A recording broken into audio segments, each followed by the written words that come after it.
नमस्कार मित्रांनो, आज या मालिकेमध्ये आपण पाहणार आहोत. कमळी एक कामवाले असतात, त्यांना म्हणते अजिबात टेन्शन घेऊ नका, श्यामदादांना काहीच होणार नाही, ते लवकर बरे होतील. आता कमळी त्या माणसाची बोलत असते तेव्हा कामिनी आणि रागिनी दरवाजात उभा राहून राजन, अन्नपूर्णा आजी आणि कमळीचं काय चाललंय हे बघत असतात. ते अन्नपूर्णा आजीच्या कपाटातून पैसे काढलेले असतात आणि त्या काकांच्या हातात देते. हे बघा, हे पैसे घ्या आणि अजून पैसे लागले तर मला सांगा, मी अजून पैसे देईल, पण श्यामदादांच्या उपचारामध्ये काहीच कमी राहिली नाही पाहिजे, अगदी ते व्यवस्थित बरे झाले पाहिजे.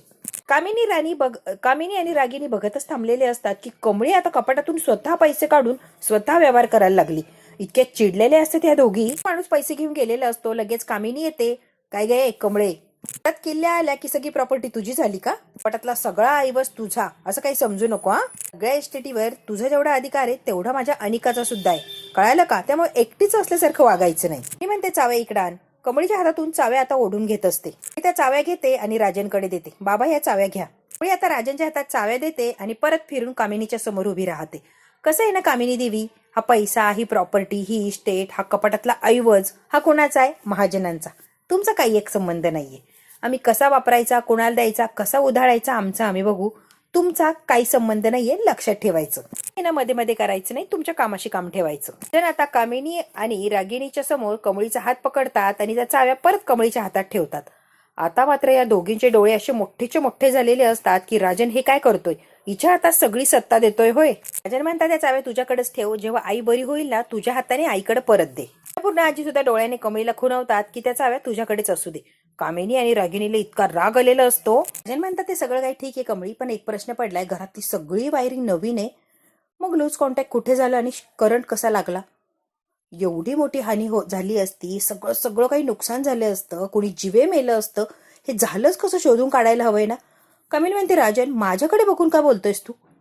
ज्याला ज्यातलं कळतं त्याला विचार की, माझा आणि त्या लाईटचा वगैरे काय संबंध आला? एखाद्या माणसाला बोलव, हे कसं झालं त्याला विचार, मला का बघतोय आणि विचारतोय तू?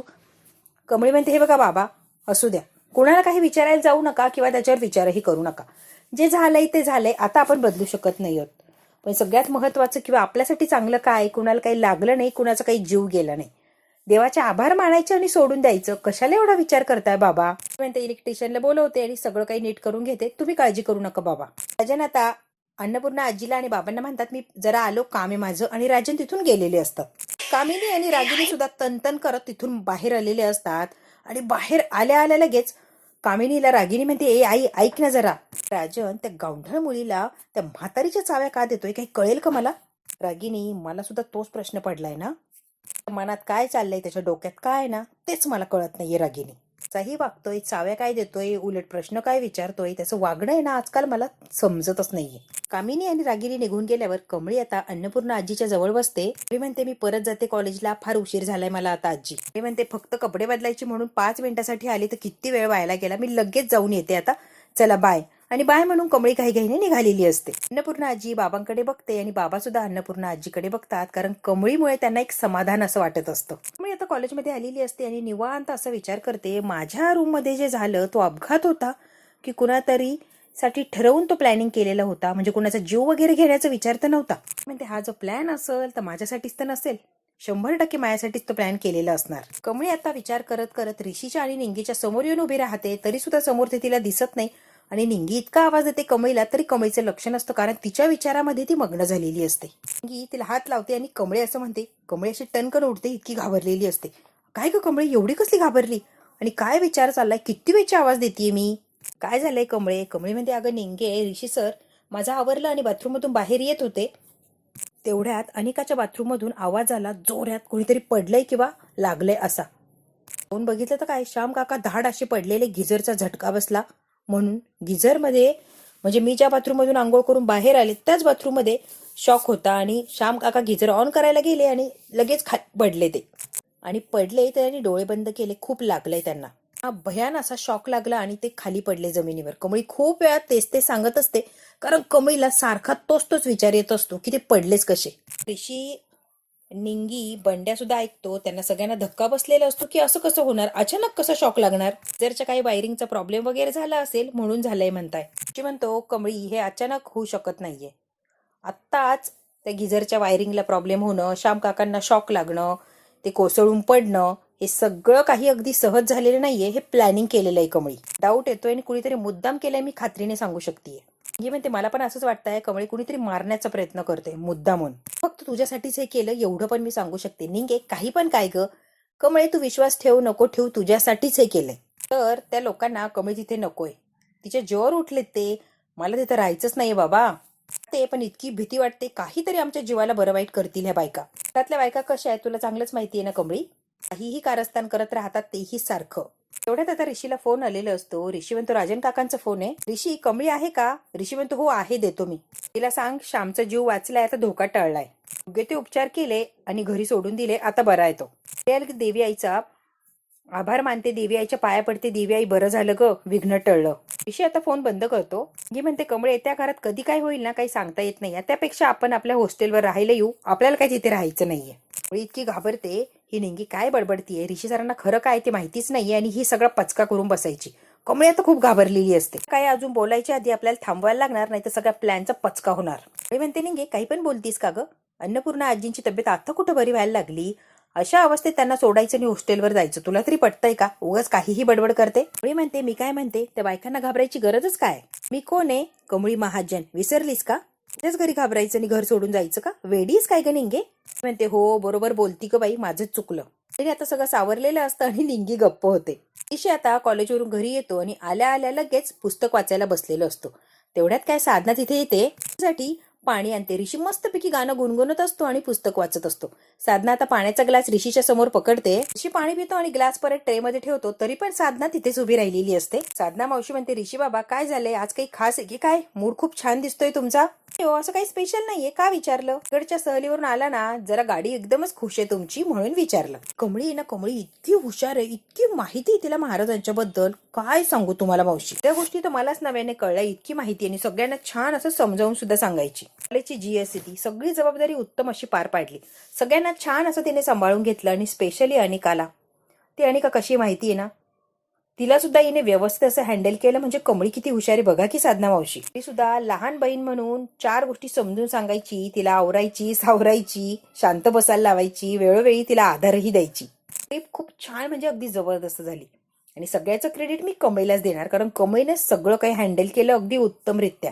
साधना आता मनातल्या मनात म्हणते हा कमळीला किती भारी ओळखतो, कमळीच्या प्रत्येक गोष्टीमध्ये याचं बारीक लक्ष आणि काय कौतुक करतोय कमळीचं. साधना म्हणते ही फक्त मैत्रीच आहे की अजून काहीतरी वेगळं आहे. ऋषी म्हणतो मावशी तिच्यासोबत वेळ घातला की इतका छान जातो, वेळ कधी निघून जातो कळतच नाही. मला तर इतकं छान वाटतं तिच्यासोबत असल्यावर. बोलायला लागली की तिनेच बोलावं, आपण फक्त शांत तिच्याकडे बघायचं आणि ऐकायचं, एवढंच करावं असं वाटतं. तिची जरा फिलॉसॉफी वेगळी हो, तिच्याकडे वेगळ्याच अँगलने बघते ना. आता मनातल्या मनात म्हणते माझी कमळी आहेच तशी, सगळ्यांना आवडणारी. विशेष तिच्याबद्दलचा आपलेपणा बघून मला भीती का वाटतीये. साधना आता तिथेच विचार करत थांबलेली असते. ऋषी म्हणतो मावशी कुठे हरवला, काय झालंय? साधना म्हणते कॉफी घेऊन येते तुमच्यासाठी. तारा मॅडमला जे नकोय ते यांच्या मनात नसेल ना, मग अजून वादळ उठायचं. आता बिचारा साधनालाही काळजी लागलेली असते. साधना म्हणते तसं असलं तर अवघडच होऊन बसायचं. आता राजन आलेले असतात. अन्नपूर्णा आजी आणि बाबांच्या रूम मध्ये आई कशी आहेस, बरं वाटतंय का, काही वाटतंय का तुला बदल झाल्यासारखं? तर म्हणाल्या लवकर तू बरी होणार, कारण चांगला फरक आहे तुझ्यामुळे. चांगला फरक पडला असं डॉक्टरांना वाटतंय म्हटल्यावर पडलाच असणार आई. ची चर्चा चाललेली असते. तेवढ्यात काय कमळी आणि निंगी सुद्धा येतात. काय झालं, तुम्ही बोलवलं आम्हाला? अगं हो कमळी, कसं आहे ना, आईच्या कपाटामध्ये एक प्रॉपर्टीचे पेपर आहे आणि ते मला हवे होते म्हणूनच तुला आवाज दिला. मी लागत होती ना म्हणून बोलवलं. लगेच चावे देते राजनकडे. आता स्वतः जाऊन त्या कपाटातले काय डॉक्युमेंट असतात ते काढतात. म्हणतात जाऊ नका, इथेच थांबा. आता कमळी लगेच आजीच्या जवळ जाते. आता कपाट उघडतात आणि म्हणतात आई बघ की मला काय दिसलं, काहीतरी बॉक्स असतो, तो डबा बाहेर आणलेला असतो. आई किती वर्षांनी हा डबा बघतोय. राजनला खूप आनंद झालेला असतो. कमळे निंगे हा डबा म्हणजे आईचे जीव की प्राण आहे, फार जीव आहे तिचा. ही म्हणते का? राजन अन्नपूर्णा आजीकडे बघून हसतात. आईचा खजिना लपलाय त्या डब्यात. राजन म्हणतात आई उघडू का ग डबा? अन्नपूर्णा आजी डोळ्याने खुणवते की उघड. अन्नपूर्णा आजीचे खूप सारे दागिने असतात त्या बॉक्समध्ये. जे सगळे दागिने उघडून हात लावून त्याला बघत असतात. लक्ष्मी हार असतो. राजन बघतात आई आठवतंय का, तू जेव्हा घरात पहिल्यांदा आली तेव्हा बाबांनी तुला दिला असं तू मला सांगितलं होतं, आठवतंय ना आई? राजनने आता बांगड्या काढलेल्या असतात. ह्या बांगड्या गावाला गेलो तेव्हा वाढदिवस होता म्हणून द्यायला लावल्या होत्या. सगळं काही राजनच्या आठवणीत असतं. ते आठवतंय का तुला? अन्नपूर्णा आजीला सगळंच आठवत असतं. राजन म्हणतात आई किती सुंदर बांगड्या आहेत आणि राजनला खूप आनंद होत असतो आणि अन्नपूर्णा आजीला सुद्धा. मी त्यातला एक हार काढते आणि अन्नपूर्णा आजीच्या गळ्यात घालते. किती छान दिसतोय आजी. आता राजन म्हणतात कमळे निंगे हे पारंपरिक दागिने आमच्या घराचे, माझ्या आजीला तिच्या सासूबाईंनी दिले होते आणि आईला माझ्या आजीने दिले होते. ही परंपरा आहे, एकमेकांना अशीच देत जातात ह्या पिढीतून त्या पिढीला. हे म्हणते हे दागिने रागिनी मॅडमकडे असायला पाहिजे का? रागिनी यांचं बोलणं चोरून ऐकत असते. ते म्हणतात तिला या दागिन्यांमध्ये इंटरेस्ट नाहीये. असं म्हणणं आहे हे ओल्ड फॅशनचे दागिने, त्यामुळे तिला इंटरेस्ट नाहीये. तर सांगू का, या दागिन्यांची खरी किंमत, खरी काळजी फक्त आणि फक्त माझी आई घेऊ शकते. त्यामुळे तिच्याकडेच ते छान दिसतात. रागिनी मात्र चोरून ऐकत असते यांचं काय बोलणं चाललंय. राजन म्हणतात अगं म्हणूनच माझ्या आईच्याच कपाटात राहणार, तेही कायमच. रागिनी म्हणते त्या परक्या मुलीला हा राजन सगळं काय काढून दाखवतो, याला काही कळतंय का?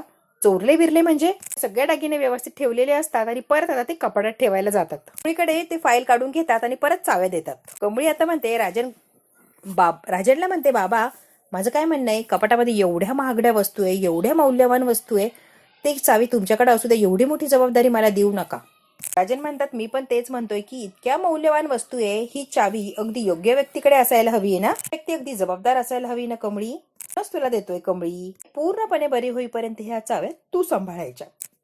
राजन अन्नपूर्णा आजीला म्हणतात बरोबर ना. अन्नपूर्णा आजी परत हसते आणि डोळ्याने होकार कळवते. कमळीला आता राजन परत जबरदस्तीने त्या चाव्या स्वतःकडे ठेवायला लावतात आणि हे रागिनीला अजिबात आवडलेलं नसतं. ते म्हणतात मी आलोच. आता निघून जातात. रागिनी तिथेच बाहेर लपलेली असते. त्या चाव्या बघते आणि कमळीला खूप वाईट वाटत असतं. आता रागिनी तनतन करत तिथून निघून गेलेली असते. इकडे आता अनिका आणि कामिनी बसलेले असतात आणि कामिनीचं एकच चाललेलं असतं, अनिकाला घरच्या सगळ्यांच्या विरुद्ध भडकवायचं.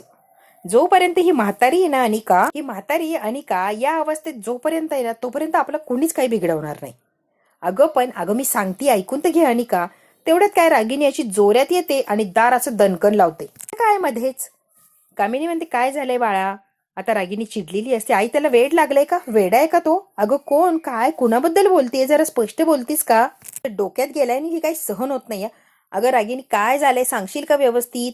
राजनने काय केले माहिती का, म्हातारीचे थेरडीचे पारंपरिक दागिने त्या गावछाप कमळीला दाखवले सगळे आणि त्या चाव्या सगळ्यात तिच्याकडे दिल्यात. निंगी सुद्धा होती तिथे बघायला. कामिनी म्हणते काय हो, ती कमळी आणि निंगी दोघी सुद्धा होत्या. कामिनी म्हणते राजनला काय, आणि हळूच म्हणते वेड लागलंय का? त्या मूर्खासारखा वागतो काहीतरी, त्याला कोण सांगणार? कामिनी म्हणते रागिनी ह्या दोन पोरींनी तुझ्या नवऱ्याला भुरळ घातली. अगं त्याला समोरचं काही दिसतच नाही, आंधळा झाला की काय? तुझ्या मुलीकडे लक्ष आहे का? बावळट कुठचा, ती कमळी कमळी कमळी तेवढंच येतं. हो ना गाई, कुठे ती गावंढळ गावछाप कमळी आणि कुठे माझी गोड अनुबिबी? गिनी म्हणते आई मला यातलं काहीच सहन होत नाहीये. आता त्याच्या आत्ता राजनकडे जाणार आणि सगळ्या गोष्टींचा जाब विचारणार. ए इकडे इकडे, लगेच कुठे चालली जाब वगैरे विचारायला? कामिनी आता रागिनीला थांब असं म्हणते. लगेच नको जाऊ, जरा थांब की. छोट्या गोष्टींचा जाब नाही विचारायचा, आत्ताच सांगते. उलट यामध्ये मला संधी दिसतीये चांगली. आई यामध्ये तुला संधी दिसतीये, आणि कोणती संधी दिसतीये कळेल का? पटातले दागिने राजननेच कमळीला दाखवले, बरोबर ना? पटाच्या किल्ल्यात तर कमळीकडे, बरोबर ना? फायद्यातच झालं ना, तुला कळत नाही का रागिनी? म्हणते काय चाललंय, ओल्ड ज्वेलरी त्याबद्दल एवढं डिस्कशन, काही कळतंय का? असू दे की, सोड ना, युजलेस सगळ्या गोष्टी आहेत ग. आता कामिनी हसायला लागलेली असते. अनु बेबी, कमळी आणि निंगी आता त्यांच्या रूम मध्ये येत असतात. तेव्हा निंगी म्हणते खूप मोठी जबाबदारी या कमळी. कमळी म्हणते ठीक आहे ग. आता त्यांच्या रूम मध्ये चाललेले असतात. कमळी म्हणते जुने दागिने आपल्यासाठी महत्वाचे नाहीच आहे ग. हेच दागिने आपल्या महत्वाचं काम करणार, तू बघतच राहा. खूप महत्वाचे ठरतील आपल्यासाठी. हे का म्हणते ग्रॅनी आजी पझल मध्ये बोलत असते. सरळ सरळ बोलताच येत नाही का? मी म्हणते ते दागिने आता चोरीला जाणार आहे आणि का मग धमाका होणार आहे. रागिनी म्हणते काय दागिन्यांची चोरी, आणि कशी?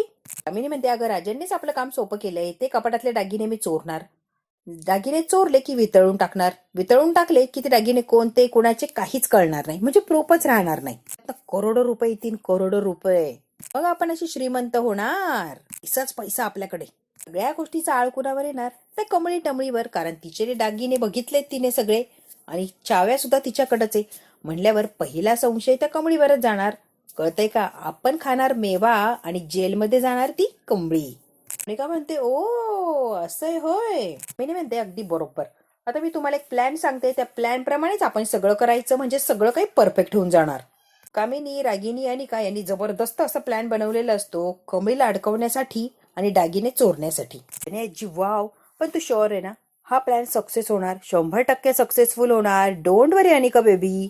म्हणते कारण कामिनीचा डाव म्हणजे आता अनिका आणि रागिनी एकाच वेळेला म्हणतात वर्मावर घाव. आता तिघीही खूप हसायला लागलेले असतात. हे अनिका आता खाली येऊन कोणाची तरी फोनवर बोलत असते, तिचे फ्रेंड वगैरे. तुला माहितीये का त्या गावछापने त्या रायगडला जाऊन माझ्यावर गेम केला, तिथे जाऊन मला कामाला लावलं. सगळी कामं करून घेतली माझ्याकडनं. कसं ट्रीट केलं सगळ्यांनाच माहिती आहे. तेव्हा मी, आजीने आणि मम्माने एक प्लॅन केलाय आणि तो प्लॅन आता तिच्यावर असा उलटवणार आहे की बघतच राहा. माहिती का, माझी मॅड आजी आहे ना, तिच्याकडे खूप ज्वेलरी आहे. आम्ही ती ज्वेलरी ना चोरणार आहोत. मोठमोठ्याने हा प्लॅन सांगत असते तिच्या मैत्रिणीला. तिची मैत्रीण म्हणते कधी चोरणार आहे? ती म्हणते मॅड आहेस का ग? कधी कधी काय, मध्यरात्री चोरणार आहे ना की आत्ता जाऊन चोरायच्यात? सगळे झोपलेले असतील, आराम करत असतील ना, तेव्हा 3 वाजेला मी चोरी करणार. ट्विस्ट काय माहितीये का, चोरीचा सगळा ब्लेम त्या कमळी टमळीवर जाणार. कळलं का? आणि त्याचा सगळा प्लॅन कमळीने ऐकलेला असतो, निंगीने ऐकलेला असतो आणि ती जाऊन आता कमळीला सांगणार असते. निंगी पळत पळत येते आणि कमळी लवकरात लवकर सामान भरायला घे.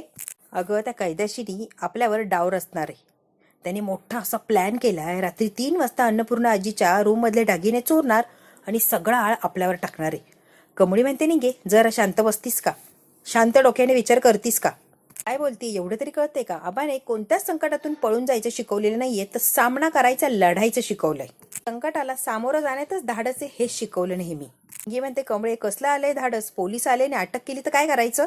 मी काय म्हणते कमळे, मोठ्या लोकांच्या भानगडीत पडायचंच कशाला? काय बोलतेस हे तरी तुला कळतंय का? मी म्हणते अगं आजीच्या दागिन्यावर लक्ष आहे. आपण इथून गेलो तरी पण ते लंपास करणारच आहे. त्यापेक्षा इथंच राहून त्या दागिन्यांचं रक्षण करू की. तिला किती प्रिय दागिने माहिती आहे ना. दागिन्यांमध्ये जीव अडकलाय. पारंपरिक दागिने खोलीतून दुसरीकडे हलवायला पाहिजे. आजीच्या खोलीतले दागिने काढायचे सगळे झोपल्यावर आणि राजन काकाच्या स्टडी रूम मध्ये लपवून ठेवूया, म्हणजे कुणालाच काही कळणार नाही. कळतंय का निंगे? दागिने पण व्यवस्थित राहतील आणि त्या बायांचा प्लॅन पण फसेल. निंगी म्हणते 3 वाजताचा डाव खेळणार असन तर आपण 12लाच खेळू की. कमळी म्हणते असंच. कमळी आणि निंगी आता काय डाव खेळणार, कसा खेळणार आणि त्यांचा डाव सक्सेस होणार का? मित्रांनो, हा भाग इथेच संपला. काय होणार पुढच्या भागात अगदी थोडक्यात बघूया. कामिनी रागिनी अनिकाला म्हणते आपल्याला चोरी करायची काहीच गरज नाहीये. दागिने घरातल्या घरातच चोरी जाणार आहे. अगं कोण दागिने चोरी करणार आहे? कमळीने आणि निंगीने ते दागिने चोरलेले असतात आणि दागिने हातात पकडतात आणि अन्नपूर्णा आजीला कमळी म्हणते मला संकेत द्या, मी योग्य करते की चुकीचं करतेय. तुम्ही म्हणाल तसंच मी करेल. तिथून घेतले जाणार आणि सुरक्षित ठिकाणी ठेवले जाणार आहेत. कामिनी आता यांना सांगत असते त्या सुरक्षित ठिकाणून आपण चोरायचेत. दागिने सुरक्षित ठिकाणी जेव्हा घेऊन जातील तेव्हा आपण रंगे हात पकडायचं आणि त्यांनीच चोरी केली असं दाखवायचं. आता दागिन्यांचा बॉक्स घेऊन चाललेले असतात तेव्हा रागिनी, कामिनी, अनिका लाईट लावतात आणि सगळ्या मज्जा बघत थांबलेले असतात. निंगी आणि कमळी बिचारा घराच्या बरोबर मध्ये उभे असतात. कामिनी कमळीला डोळ्याने खुणवते की काय. कमळी मात्र घाबरलेली असते आणि कामिनीकडे बघते. बघू आता कामिनीचा प्लॅन सक्सेस झालेला असतो की कमळीने त्यांचाच डाव त्यांच्यावर उधळवलेला असतो. हे जर बघायचं असेल मित्रांनो तर बघायला लागणार पुढचा भाग. हा भाग इथेच संपला. व्हिडिओ आवडल्यास लाईक, शेअर, सबस्क्राईब नक्की करा. धन्यवाद.